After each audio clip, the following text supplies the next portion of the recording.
Welcome to X maths facts. तो उसी चीज़ को लास्ट चीज़ को हम लेकर चल रहे हैं। तो हमने जैसा कि बात की थी कि हमने किन यूनिवर्सिटीज़ के अंदर एडमिशन लेना है और उस पर काफ़ी सारी हमने बातें ऑलरेडी हम कर चुके हैं। तो हम बात कर रहे थे कि जो मेरिट लिस्ट है वो 8 मेरिट लिस्ट भी लग जाती है, हमें उस चीज़ पर तवज्जो देनी है। हमें मेरिट क्राइटेरिया देखना है, लास्ट मेरिट क्राइटेरिया कैसे निकाला जा सकता है।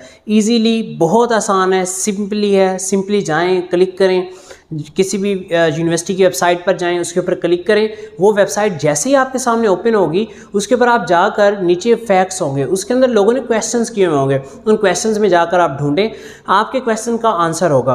नहीं तो वहीं पर ही कहीं ना कहीं कोई लिंक मौजूद होगा, थोड़ा सा उस वेबसाइट को सर्च आउट करें, वहाँ पर लिंक होगा जिसके ऊपर लास्ट मेरिट लिस्ट पिछले ईयर्स की पड़ी हुई होंगी। उसे उठाकर आप देख सकते हैं कि मेरिट लिस्ट आया कि बनती कैसी है। मेरिट लिस्ट जो फॉर्मूला है उसके तहत आपके नंबर कितने बन रहे हैं, और फिर उस तहत उस चीज़ को जाकर देखेंगे तो आपको इजीली पता लग जाएगा हमने किस यूनिवर्सिटी में जाना है। स्टूडेंट्स हैं जो परेशान हैं हम किस यूनिवर्सिटी के अंदर जाएं। एक चीज़ तो उनके जहन में क्लियर है कि उन्होंने किस फील्ड के अंदर एडमिशन लेना है, बट ये क्लियर नहीं है किस यूनिवर्सिटी के अंदर एडमिशन लेना है। तो आपने उस यूनिवर्सिटी के अंदर एडमिशन लेना है जिस यूनिवर्सिटी का क्राइटेरिया आपके क्राइटेरिया के साथ मैच हो रहा हो। साफ ज़ाहिर है, अगर आप एक बहुत ज़्यादा अपर क्राइटेरिया की यूनिवर्सिटी के अंदर जाकर एडमिशन लेने की सोच रहे हैं और आपके नंबर बहुत कम है तो आपके लिए मसला पैदा हो जाएगा। और दूसरी चीज़, सबसे इंपॉर्टेंट चीज़ ये है कि आपने ये देखना है कि वो जो यूनिवर्सिटी है उस यूनिवर्सिटी के अंदर आया कि पिछले साल का जो क्राइटेरिया था उसके तहत क्या क्या था और इस साल क्या क्राइटेरिया चेंज तो नहीं हो गया। ये सारी चीज़ें आपको उस यूनिवर्सिटी की वेबसाइट के ऊपर जाकर मिलेंगी। उस यूनिवर्सिटी की वेबसाइट पे आपको पिछला क्राइटेरिया भी मिलेगा, क्राइटेरिया फार्मूला भी मिलेगा।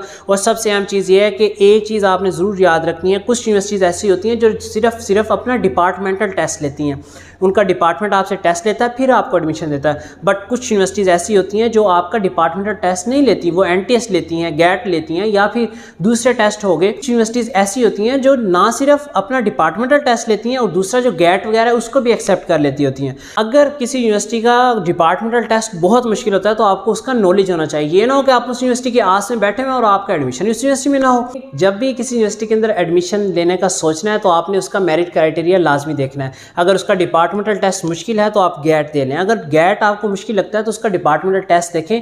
और डिपार्टमेंटल टेस्ट की तैयारी कैसे करते हैं, हमेशा उस यूनिवर्सिटी के पेजेस पर जाएं, फेसबुक पेजेस पर जाएं, दूसरे पेजेस पर जाएं, वहाँ पर जाकर उनके जो सीनियर्स हैं आपके उनको जाकर मैसेज करें, उससे पास करने की चीज़ें पूछें। वो चीज़ें आपको देंगे वो सारी ऑथेंटिक होंगी और वहाँ से आप इजीली पास हो सकते हैं। जैसा कि मैं आपको एक सिंपल सा एग्जाम्पल देता हूँ, बहाउद्दीन ज़िक्रिया यूनिवर्सिटी में अक्सर जो उनका डिपार्टमेंटल टेस्ट आता है वो उनका पिछला ही टेस्ट होता है, उसको वो थोड़ी चेंज करके दे देते हैं। अगर आपका सीनियर आपको वही वाला टेस्ट दे देता है तो आपके लिए तो बहुत आसानी से हो जाएगा।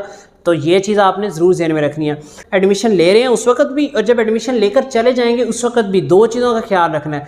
एक चीज़ ये कि यूनिवर्सिटी का कोई ना कोई स्कॉलरशिप ज़रूर होता है। लम्स यूनिवर्सिटी साफ ज़ाहिर है यूरोप ऑफ पाकिस्तान मानी जाती है, लेकिन लम्स यूनिवर्सिटी में जब आप एडमिशन लेने के लिए जाएँ तो वहाँ की फीस सुनकर आपका पारा यहाँ से लेकर यहाँ तक हाई हो जाता है। लेकिन अगर हम उसमें देखें तो वहाँ स्कॉलरशिप भी है। मेरा अपना दोस्त था, इस चीज़ का मुझे नहीं पता था, मेरे और लोगों को नहीं पता था, लेकिन उसने उसके ऊपर अप्लाई किया और उसका एडमिशन हो गया और उसने स्कॉलरशिप पे जाकर लम्स यूनिवर्सिटी में पढ़ा और अपनी डिग्री कंप्लीट की। और जब आप किसी यूनिवर्सिटी के अंदर एडमिशन ले लेते हैं फिर भी काफ़ी सारे स्कॉलरशिप्स होते हैं। जैसा कि मैंने बहाउद्दीन ज़िक्रिया यूनिवर्सिटी के अंदर एडमिशन लिया और एडमिशन लेने के बाद मुझे पता लगा कि जनूबी पंजाब का एक कोटा सिस्टम है जिसके तहत इसके अंदर स्कॉलरशिप्स हैं। और जब मैं उसके अंदर गया और मैंने उसके ऊपर अप्लाई किया तो मेरी सारी की सारी ट्यूशन फ़ी मुझे माफ़ हो गई। मैंने कोई 80,000 तक अपनी फ़ीस भरी थी, 60,000 प्लस तक मुझे फ़ीस मेरी वापस मिल गई। देखिए इसमें कितना ज़्यादा फ़ायदा है अगर आप लोगों को इन चीज़ों का पता है। MPhil में जब एडमिशन लिया मुझे पता लगा यहाँ पर मेरिट बेस्ड स्कॉलरशिप है, तो मैंने पोजीशन ली यूनिवर्सिटी के अंदर। जब पोजीशन ली तो यूनिवर्सिटी ने मेरी फ़ीस जो है 15 से 30% तक माफ़ कर दी, तो मेरे 2 सेमेस्टर में फ़ी वेवियर मिला। तो ये जो फ़ी वेवियर था मेरे लिए बहुत ज़्यादा फ़ायदेमंद था और मैं इजीली अपनी डिग्री को कंप्लीट कर सका। जब आप किसी यूनिवर्सिटी के अंदर एडमिशन ले रहे होते हैं तो उस वक्त आपने इस चीज़ को ज़रूर देखना है कि स्कॉलरशिप आया कि हमारी जो सोच है उसके साथ मीट कर रहे हैं या नहीं कर रहे, और कौन कौन से स्कॉलरशिप इसमें है। और हमेशा याद रखिएगा, एक तो यूनिवर्सिटी के अपने स्कॉलरशिप होते हैं और कुछ प्राइवेट स्कॉलरशिप भी होती हैं जो प्राइवेट फर्म्स जो हैं उनको बता रही होती हैं कि आप ये स्कॉलरशिप अनाउंस करें, हम आपको स्कॉलरशिप में देंगे। बहुत ज़्यादा स्कॉलरशिप होते हैं हर यूनिवर्सिटी के। इस तरह अगर आप बहुत ही अच्छी यूनिवर्सिटी में जाना चाहते हैं तो उसके टेस्ट की तैयारी ज़रूर करें। टेस्ट की तैयारी उसकी ज़रूर करें। पंजाब यूनिवर्सिटी की फ़ीस बाकी तमाम यूनिवर्सिटी की फ़ीस से कम है। मॉर्निंग की फ़ीस बहुत कम है, इवनिंग के हिसाब से ज़्यादा है।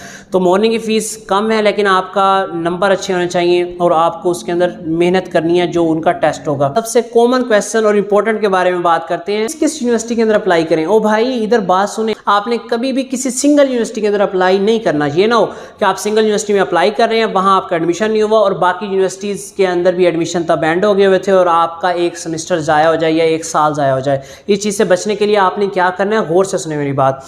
आपने मिनिमम से मिनिमम 3 यूनिवर्सिटी में अप्लाई करना है, मिनिमम, लेकिन इससे ज़्यादा में आप कर सकते हैं, ज़रूर करें।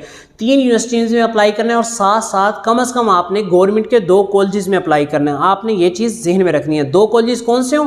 2 कॉलेजेस वो जो आपके इलाके के, फ़र्ज़ करें आप लाहौर की बात करें तो यहाँ के बेस्ट 2 कॉलेजेस गवर्नमेंट के, उनके अंदर आपने अप्लाई करना है और साथ साथ आपने एक प्राइवेट यूनिवर्सिटी के अंदर भी अप्लाई करना है। देखें, अप्लाई करने से कुछ नहीं होता। अप्लाई करने की स्टार्ट की थोड़ी बहुत कोई फीसिस होती हैं, वो हम भर देंगे, लेकिन आपने अपना एडमिशन सिक्योर करना है। वो हमारे लिए बहुत ही ज़्यादा इंपॉर्टेंट है, वो सबसे इंपॉर्टेंट है हमारे लिए, अपना एडमिशन सिक्योर करना। अब इसका फ़ायदा क्या होगा? इसका फ़ायदा ये होगा कि आप जिस यूनिवर्सिटी के अंदर अप्लाई कर रहे हैं, अब उस यूनिवर्सिटी के अंदर आपका अगर एडमिशन नहीं हुआ, आपके पास सेकेंड चॉइस है, फिर आपके थर्ड चॉइस है।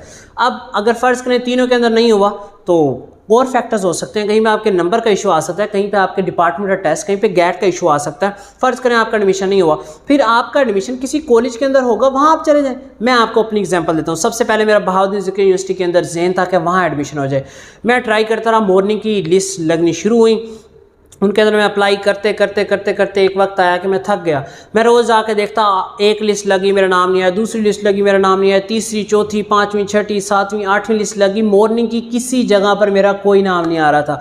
और फिर मैंने साथ ही 2 कॉलेज, साइंस कॉलेज और इमर्सन कॉलेज के अंदर अप्लाई किया हुआ था। तो मेरे लिए अच्छी बात ये थी कि साइंस कॉलेज में मेरा एडमिशन हुआ और इमर्सन में भी हुआ, तो मैं इमर्सन को छोड़कर मैंने साइंस चॉइस किया और मैं साइंस कॉलेज में चला गया।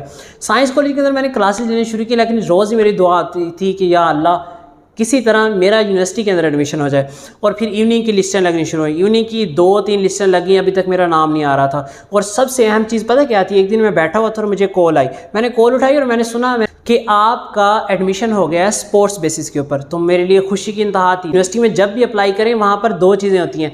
एक वो कहते हैं कि आप मेरिट पे अप्लाई करना चाहते हो, साथ होता है स्पोर्ट्स। स्पोर्ट्स के ऊपर टिक करना ना भूलें, वो रिजर्व सीट्स हैं, वो आपको ज़रूर मिलेंगी। ये भी हो सकता है कि जिस दिन स्पोर्ट्स के ट्रायल हैं, आपकी क्लास से कोई और बच्चा उस सीट पर है ही नहीं, उस क्लास में से किसी भी बच्चे ने स्पोर्ट्स के खाने पर टिक भी नहीं किया हुआ। तो अगर आपने किया तो साफ ज़ाहिर है आपके नंबर वो मिल जाएंगे और आप इजीली वहाँ से आगे निकल जाएंगे। तो इसके ऊपर ज़रूर सोचिएगा। आपको कोई भी स्पोर्ट आती है, अगर आपको बहुत अच्छी स्पोर्ट आती है तो आपको ज़रूर उस पर करना चाहिए। और स्पोर्ट्स के ऊपर अगर अप्लाई करेंगे आप तो आपके पास डिग्रीज होनी चाहिए। कौन सी डिग्री काउंट की जाती हैं? वो डिग्रीज जिनमें आप डिस्ट्रिक्ट या डिवीजन लेवल के ऊपर खेले हो या इंटर कॉलेजेस या इंटर यूनिवर्सिटी लेवल पर खेले हो, सिर्फ वो डिग्रीज काउंट होती हैं। लेकिन नंबर ऑफ़ डिग्रीज आपके पास ज़्यादा होने चाहिए। जब मैंने अप्लाई किया था, मैं हॉकी खेलता था, उस वक्त मैंने हॉकी की बेसिस के ऊपर अप्लाई किया, तो कुछ सर्टिफिकेट की ज़रूरत थी। तो मैं गया, मैंने डिस्ट्रिक्ट और डिवीजन के जो लोग थे उनसे मुलाकातें की, उन्हें बताया, तो उन्होंने मुझे वैसे ही सर्टिफिकेट बना के दिए। अब मेरे पास कुछ सर्टिफिकेट पुराने थे, वो सारे मेरे से कहीं ना कहीं गुम हो गए हुए थे, तो उस वक्त वो लोग मुझे जानते थे, उन्होंने मुझे सर्टिफिकेट बना के दे दिए। लेकिन मसला ये था कि जब मैं उधर गया, मैंने जाकर उन्हें दिया, तो उन्होंने मुझे कहा कि हम आपका ना डिस्ट्रिक्ट का सर्टिफिकेट मानेंगे ना डिवीजन का मानेंगे, हम आपका इंटर कॉलेजेस का मानेंगे। मैंने कहा इंटर कॉलेजेस का तो मेरे पास नहीं है। तो फिर उन्होंने कहा ओके ठीक है, हम इसको ही मान लेते हैं। तो आप एक चीज़ याद रखिएगा कि आपने स्पोर्ट्स बेसिस पे अगर अप्लाई करना है तो किस तरह से अप्लाई करना है। स्पोर्ट्स बेसिस पे लाजमी अप्लाई करें आप लोग। अगर आपको उधर क्राइटेरिया नहीं बन रहा तो इधर बन जाएगा। और सबसे अहम चीज़ आपको बताऊं कि मैं तो वेट कर रहा था इवनिंग में मेरा एडमिशन हो, बट स्पोर्ट्स बेसिस पे मेरा मॉर्निंग की सीट के ऊपर एडमिशन हुआ और मैं मॉर्निंग की क्लास में चला गया। इतना ज़्यादा फ़ायदा है अगर आप सोच समझकर अपना दिमाग इस्तेमाल करके इन चीज़ों की तरफ जाते हैं और अप्लाई की तरफ सोचते हैं। जो सारी चीज़ें आपको बताई हैं, hope so you can understand. और हमेशा अपनी दुआओं में याद रखिएगा। हमारे चैनल को प्रमोट करें, आगे शेयर करें ताकि और लोगों का भी बहुत ज़्यादा फ़ायदा हो। नीचे मौजूद बेल आइकन को दबाएं। बेल आइकन को जैसे आप दबाएंगे तो हमारी आने वाली सारी वीडियोस आपको इजीली शो हो जाएंगी। और ये इन्फॉर्मेशन बाकी ज़रूर शेयर करें ताकि और लोगों का भी बहुत ज़्यादा फ़ायदा हो। Thank you so much. अल्लाह हाफिज़। मिलते हैं नेक्स्ट वीडियो में।